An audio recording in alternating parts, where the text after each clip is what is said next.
Hey, this is Tom. I thought I'd walk through how I created this image. This was taken a couple of days before New Year's at sunset over St. Paul, Minnesota. So let's get started. I'm going to reset this image and show you what I started with. First, I'm going to make a virtual copy. There we go. This is our beginning image, and it was taken with a Tamron 24-70 at 24 millimeters. I used a 3-stop ND filter, and what you'll note over here is I have my own set of adjustments, some user presets, and I'll kind of walk through those when I assign the image, or assign the preset to the image rather. Okay, so now that I've done that, let's take a look and see what happened. I bring my highlights all the way down to 0, or negative 100 rather. My shadows are positive 100.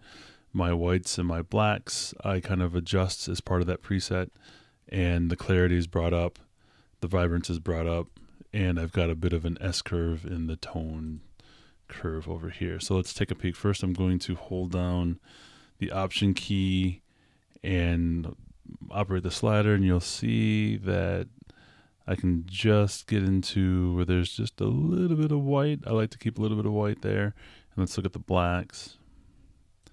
So there's a lot of black in there, so I'm going to bring that up to about that. Okay, now the image is still a little dark, but it's super saturated. That's pretty cool, and you can kind of see that my sensor needs to be cleaned. So, you know, it's the real world. These things happen. So the next thing I'm going to do is I'm going to start adjusting my exposure. I'm going to bring my exposure up to where I'm happy with it. Right around there. Yeah. Right on there is pretty good. So that's going to get me to the point. So positive 1.5 my exposure value. But now I got to go through and I got to clean up all this stuff. So I use my little spot fixer here, and I like to visualize the spots. And you know, as you can tell, if I adjust this slider here, I've got to deal with a lot of snow. Essentially, in terms of dust, I got to get my sensor cleaned. So for right now, I'm going to fast forward through this part, and I'm going to go through and clean up these dots. All right, so I'll see you on the other side of the fast forward.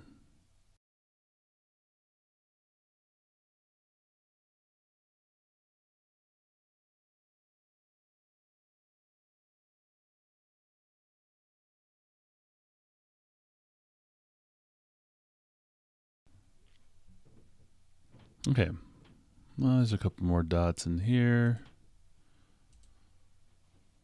Let's take a look at what we've got, what we're dealing with here. Okay, for the most part, all of our dots are cleaned up.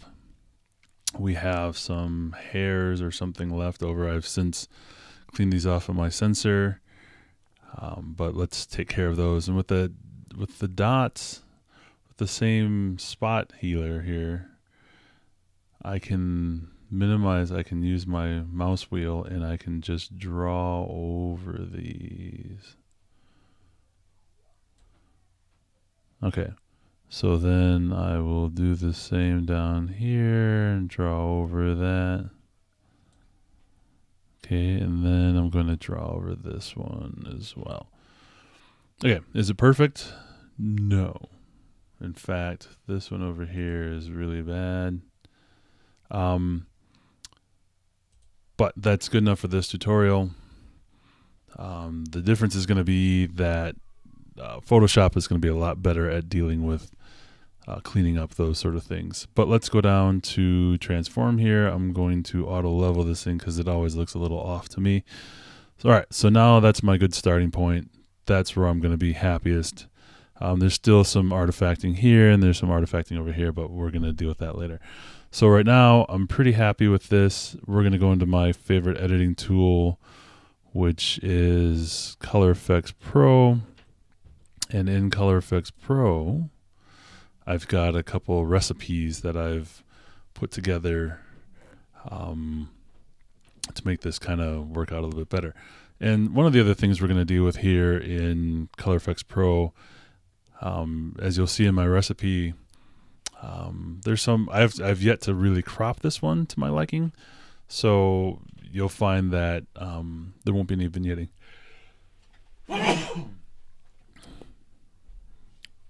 Okay, so now that Color Efex Pro is up and running, you can see that I've got some options in here. I always like to check out some of these. Like one of my favorites is this Warm Sunset. Let's take a look at what that gives me. You know, it's a little crispy, it's a little fried. Warm Sunset tends to add a little bit of softness to it, to the image, and that's kind of cool. It depends on the image that you're working with. If it's a nature scene, that sort of thing works out quite well. If not, we'll move on doing something else here. Okay, so here's my image. This is my detail, contrast, ND filter, and vignette. And if you look over here, I've got the Pro Contrast, I've got the detail extractor, the graduated neutral density filter, and a darken and lighten center. I use the darken and lighten center over like a vignetting, simply because I'm just not a fan of that. So let's open this up all the way so we can kind of see what we're working with here. All right, so you'll note that my sky is kind of clear. The detail extractor will sometimes add in a little too much detail and kind of takes away from everything else. So I usually try to dial that down to about 10% versus 21%. The default is 21%, and it'll drive you nuts.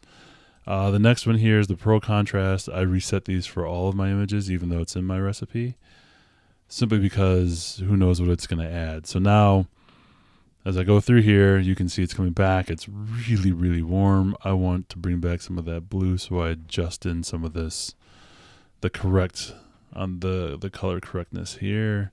I'll bring that up a little bit, and then I'm going to correct the contrast.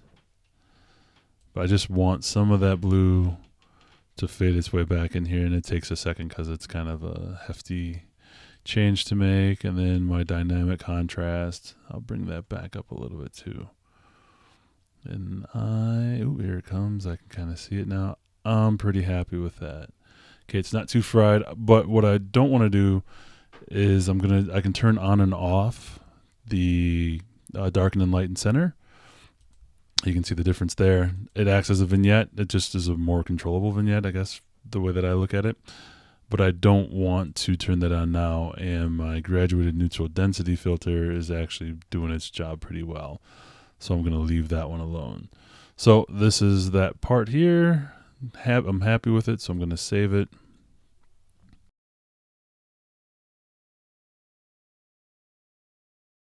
Okay, and we're back to the image. So the next thing I want to do here is I want to crop this bad boy. I'm going to bring it in a little bit. I use the Fibonacci curve.